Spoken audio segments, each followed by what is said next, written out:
third part of our video series is around having curious conversations.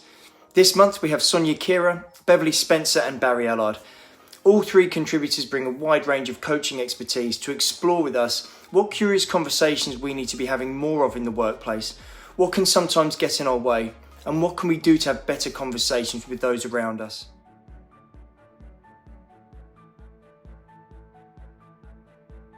So the curious conversations that we need to have more of in the workplace is around seeking clarification with each other. I mean, really getting behind each other's thinking and having these types of conversations in respectful, genuine and meaningful ways. What curious conversations do we need to be having? And when I thought about this, I think about great work cultures, and I think, what are they doing? And I think one of the fundamentals of that is about bringing your whole self to work, not separating your work and your home life. Something that I believe in wholeheartedly.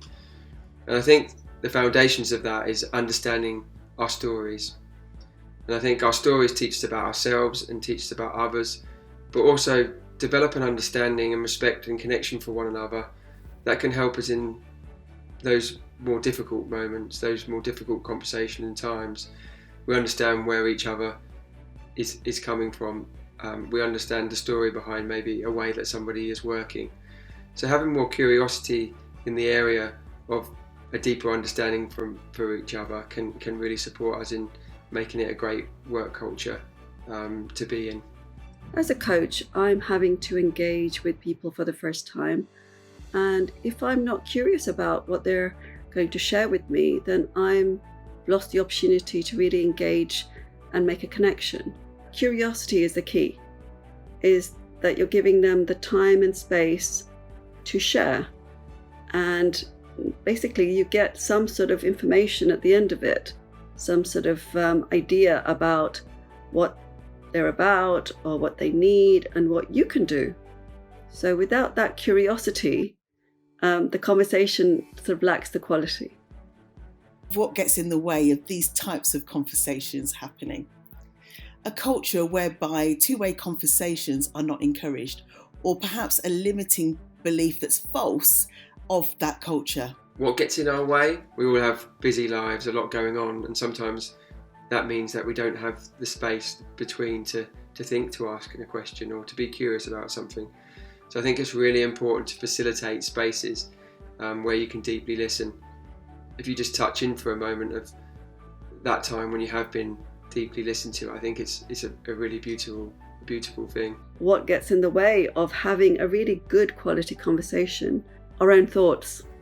It's the dialogue that's going on in your mind that's sort of distracting you in terms of, oh, this is what they're trying to say, or this is the topic they're talking about. And really it becomes about yourself and not the other person. So conversations are about the other person. Yes, it's about you engaging and giving your point of view and all of those things, but that can only happen if there's quality listening going on. Another common issue is that people don't listen because they're so busy formulating the answers to what they think that they heard. Other times, seeking clarification is avoided because some people have concerns around how they feel that they may be perceived by others, especially if seeking clarification is with someone who is in a more senior position to them. So part of becoming aware is that you are thinking about, are you really present and listening? Are you giving them the time to speak and give the fuller answer? Because if you're rushing the other person, you're not really allowing them to share everything they want to. And you could sort of rush them to the point where they feel pressured. So it's about managing yourself and managing the conversation in a very respectful and very considerate way. What can we be doing to have better conversations? I think we can be asking more questions and more open questions. Research suggests that we only ask 2 or 3 questions within a meeting or one-to-one or a check-in. So how about asking 3 or 4 questions, and open questions develop an understanding in a non-judgmental way, and through that we can get to know what's going on for us all in that moment. For me, it's the really basics. It's like time and place. If you're going to be saying hello or having a conversation that's more technical, it's about having the time and space to be able to speak to the other person, and them having the time and space to speak to you. Because without that, again, it's a rushed and a partial conversation, and it's not the fuller sharing that you could engage in.